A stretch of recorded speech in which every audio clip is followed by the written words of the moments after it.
ലോക chapter 1 late review ആണ്. ഇത്രയും ഒരു ബോറ് സൂപ്പർ ഹീറോ പടം ഞാൻ കണ്ടിട്ടില്ല. ഇപ്പം നിങ്ങൾക്ക് ഇഷ്ടപ്പെടാം. നിങ്ങൾ ഇതിനു മുമ്പ് സൂപ്പർ ഹീറോ പടങ്ങളൊന്നും കണ്ടിട്ടില്ലെങ്കിൽ നിങ്ങൾക്കത് ഇഷ്ടപ്പെടാം. പക്ഷെ സൂപ്പർ ഹീറോ മൂവീസ് കാണുന്ന ഒരാൾക്ക് ഇത് കാണുവാണെങ്കിൽ യാതൊരു വിധത്തിലും ഇത് ഇഷ്ടമാകത്തില്ല. ഒന്നാമത്തെ കാര്യം എന്ന് പറയുന്നത് സ്ക്രിപ്റ്റ് തന്നെ ബോറാണ്. ഇത്രയും ബോറായിട്ടുള്ള സ്ക്രിപ്റ്റ് ഞാൻ ആദ്യമായിട്ടാണ് കാണുന്നത്. ഫസ്റ്റ് ഹാഫ് എന്ന് പറയുന്നത് ഒന്നുമില്ല. ഫസ്റ്റ് ഹാഫ് എന്ന് പറയുന്നത് കുറേ പാർട്ടി, അതിലെ മെയിൻ ആൾ ചന്ദ്രയാണെങ്കിൽ സൂപ്പറായിട്ട് ഇങ്ങനെ ഭയങ്കര വാമ്പയറാണ്, ബ്ലഡ് വേണം, ഭയങ്കര ഒരു മിസ്റ്ററി ഒരു ഇതുണ്ട് ഫസ്റ്റ് ഹാഫ് വരുമ്പോൾ. പക്ഷെ ഫസ്റ്റ് ഹാഫിൻ്റെ അവസാനം തന്നെ ആ മിസ്റ്ററിയൊക്കെ പോയി.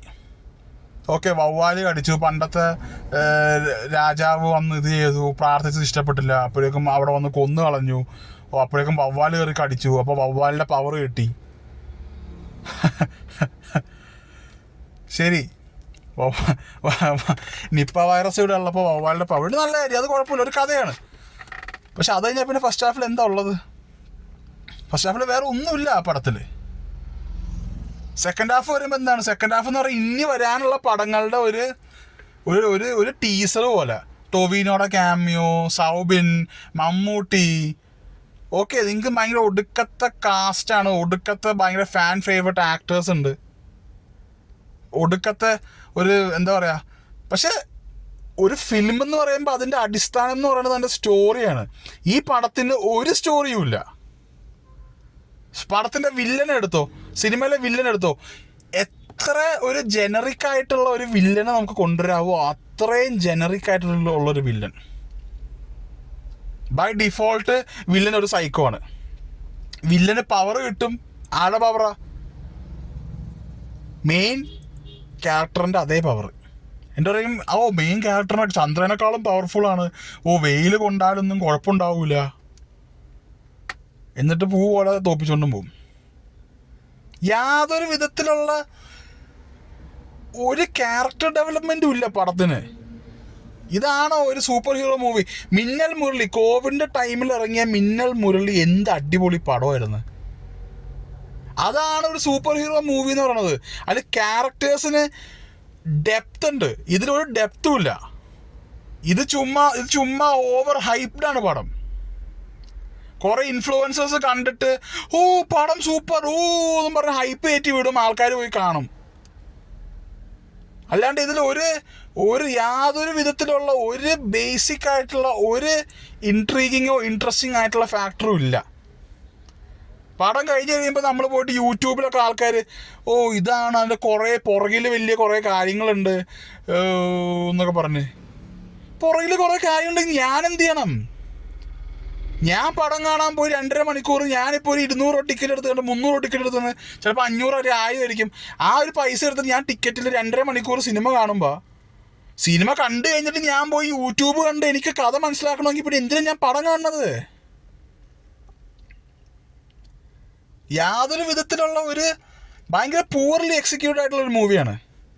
ഈ ഇടയ്ക്ക് ഒരു ഹിന്ദി പടം ഇറങ്ങിയായിരുന്നു, ഒരു കേരള ലേഡിയും വേറൊരു ഹിന്ദി ഇതിലും ഉള്ളൊരു സിനിമ.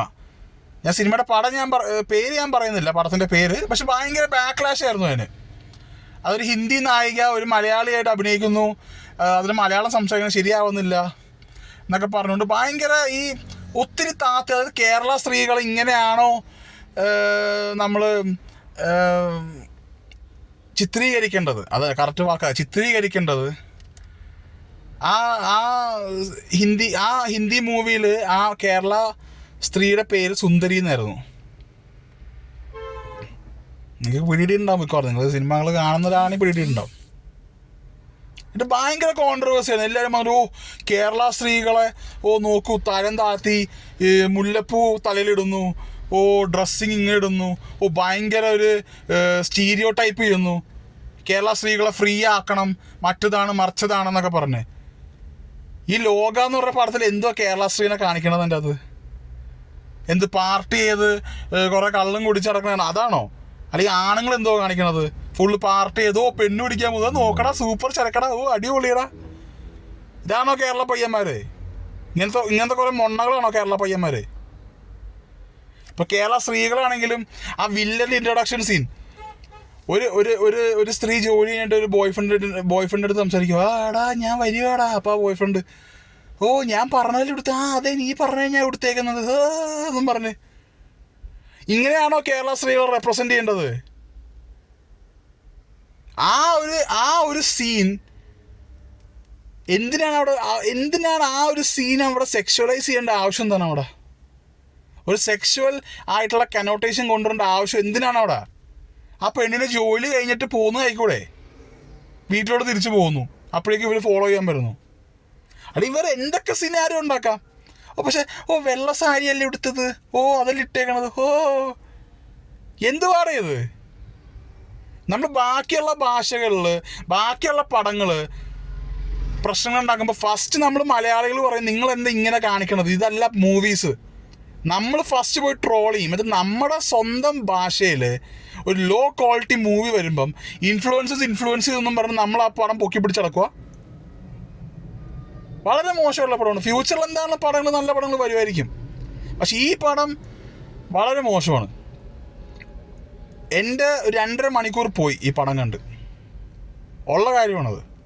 നിങ്ങൾക്കത് ഇഷ്ടപ്പെടാം. ലൈക്ക് ഇപ്പം നിങ്ങൾക്കൊരു മൂവി കാണുമ്പോൾ ഇപ്പം നമ്മുടെ ഓരോരുത്തരുടെയും ഒരു ടേസ്റ്റും സ്റ്റാൻഡേർഡും വ്യത്യാസം ഉണ്ടാവും.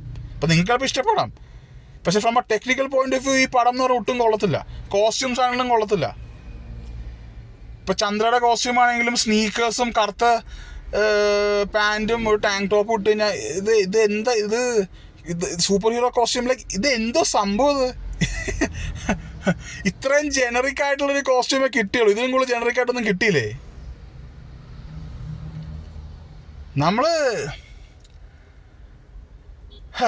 ഒന്നും പറയാനില്ല. ഇത് വളരെ വളരെ മോശമായിട്ടുള്ളൊരു പടമായിരുന്നത്.